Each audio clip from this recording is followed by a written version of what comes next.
जगत्या नचे। लातों से मारा, घूसों से मारा मां को। धन कहां है, कहां धन है? बेचारी पीड़ित होकर के रात्रि के समय कुएं में जाकर के गिर गई और प्राण दे बैठी मर गई। विशेषता होती है ना। यही हमारा ज्ञान अपने समय पर वक्त पर काम आता है। जो आदमी सत्संग कर रहे हैं, आत्मदेव पंडित जी ज्ञानी थे, मुसीबत आई लेकिन मरे नहीं, जाकर के बेटे के पास पहुंच गए, सुंदर ज्ञान मिल लिया और बैराते भी चले गए। लेकिन यही धुंधली सत्संग से दूर थी, ज्ञान नहीं था, अंधकार रूप था। जब इसके ऊपर मुसीबत आई, समस्या आई, तो जाकर के अपने प्राणों को दे बैठी। विशेषता है। इसलिए जीवन में ये वेदों का ज्ञान, सत्संग, अध्यात्म से संबंध होना हमारे जीवन का बड़ा आवश्यक है। ये ध्यान रखना। आड़े हाथों में यही हमारा सत्संग, यही कथा, यही शास्त्र ही रास्ता प्रशस्त करते हैं, कोई ना कोई मार्ग निकालते हैं। जब कोई रास्ता नहीं मिलता, चारों तरफ से बंद हो जाता। इसीलिए सत्संग की आवश्यकता है। महाराज जी कहते हैं आज स्वतंत्र हो गया, वैश्याओं को घर में रखने लगा, लेकिन अब जब तक धन तब तक वैश्याएं, धन नहीं तो वैश्याएं कहाँ। जब धन खत्म हो गया, एक दिन वैश्याओं ने फांसी का फंदा दिया, मीठी मीठी बातों करके, और स्वयं अग्नि के अंगार पानी की जगह मुख में उड़ेल दिए, मुखाम्बुज, और डाल करके तड़प तड़प करके अपने शरीर को पूरा कर दिया, जीवन पूरा हो गया। बंधकारी मारा गया, महाराज जी कहते हैं। और जब मर गया तो प्रेत योनि में चला गया। कहां गया? प्रेत योनि में। अब प्रेत योनि में भटकने लग गया, महाराज जी कहते हैं, क्योंकि इस तरह की क्रिया प्रक्रिया करके कोई भी व्यक्ति अगर शरीर अपना छोड़ता है तो अधोगति में जाना स्वाभाविक है। उसको अधोगति में जाना ही होता है, ये गीता में लिखा है। प्रेत बन गया, घर खंडहर हो गया, कोई आना जाना सभी का बंद हो गया। एक दिन गोकर्ण जी को याद आ गई अपने घर की, अपने गांव की। जैसे आए, आज स्वयं गांव की वहीं पर आसन लगाया, और आसन लगा करके खंडहर में सोए, और रात्रि में सपन आया। नाना प्रकार के स्वरूपों में घूम रहा है, दिखा रहा है, भयभीत कर रहा है। गोकर्ण जी ने कमंडल से जल लिया, भयभीत नहीं हुए, और जैसे छोड़ा तो आज बोलने की शक्ति आ गई। कौन हो तुम? बोले अहम भ्राता। कौन बोल रहा? प्रेत। इस भागवत के सामने बड़े बड़े प्रेत भी बोलते हैं, अपने बखान करते हैं।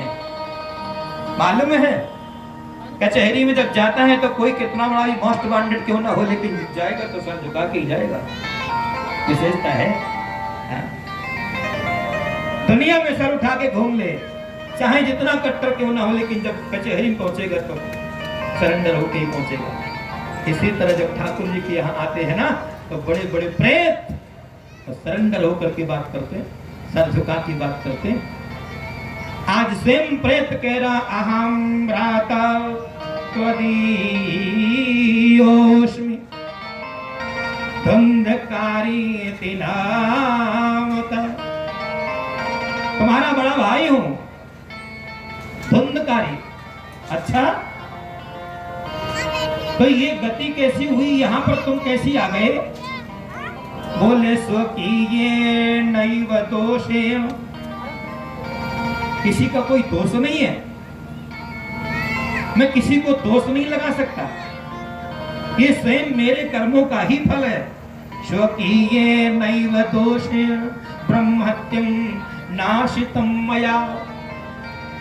मैंने जो जीवन में पाप किए हैं, अन्याय किया है, गरीबों को सताया है, मैंने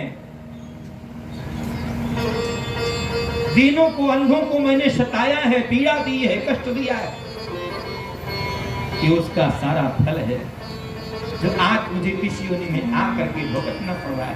दर दर भटक रहा हूं, भूखा प्यासा यूं ही। गलत कर्म का गलत नतीजा न मानो तो कर देखो। और जिन्होंने किया उनके घर देखो। हाँ, जीता जागता प्रमाण है।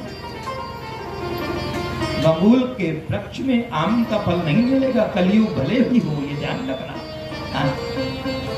कर्म जैसा करोगे वो मिलेगा। अवश्य में भोक्तव्यम कृतं कर्म शुभाशुभम। बल्कि हो सकता है कि अच्छे कर्म का फल आप अगर नहीं लेना चाहते हो तो ट्रांसफर भी कर सकते हो किसी को। हाँ? कोई आपका सगा हो, कोई मित्र हो, कोई भाई हो, आप उसको दे सकते हैं, भाई अच्छा काम कर रहे हैं, किया है, पुरस्कार मिल रहा है आपको, आप नहीं लेना चाहते हैं, कोई बगल में संबंधी रिश्तेदार भाई बंधु खड़ा है, भैया इनको दे दो, हर आदमी स्वीकार कर लेगा, ला ला भैया हमको दे दो। लेकिन अगर गलत काम किया है, अगर पाप किया है, अगर चोरी करी है, तो क्या जब पुलिस का डंडा चलेगा तब किसी से कह दो कि भैया आप हमारे रिश्तेदार हो, जरा आप पीठ लगा दो? लगेगी? तैयार होगा कोई? पैसा तो लगा देगा, मालूम है, पीठ पीछे पैरवी कर देगा, लेकिन जिस समय पुलिस का लट चलेगा उस दिन पीठ तुम्हारी ही काम आएगी बंदे, इस बात का तुम ध्यान रखना। हाँ? जमराज की जब गदा पड़ेगी उस दिन पीठ तुम्हारी ही काम आएगी, उस दिन कोई दूसरा नहीं होगा, ये ध्यान रखना। चाहे जितना रिश्तेदार मेहमान साथी संबंधी क्यों ना हो। इसलिए गलत काम का फल मिलना है, उस भोगना पड़ेगा, उसको बिना भोगे वो मर नहीं सकता है। ध्यान रखना, अच्छे काम का फल अगर नहीं भोगना चाहते हो बच सकते हो, लेकिन बुरे काम का बिना भोगे बचोगे नहीं। प्रेम से कहो जय श्री कृष्ण। धंधकारी आज स्वयं अपने किए हुए गलत कर्मों का प्रायश्चित कर रहा है। गोकर्ण जी ने आज सुना तो दुखी हो गए, भाई है आखिर कैसा भी हो। हाँ? चलो कोई बात नहीं है। गोकर्ण जी ने कहा मैंने त्वदर्थम गया पिंडो मया दत्तम विधान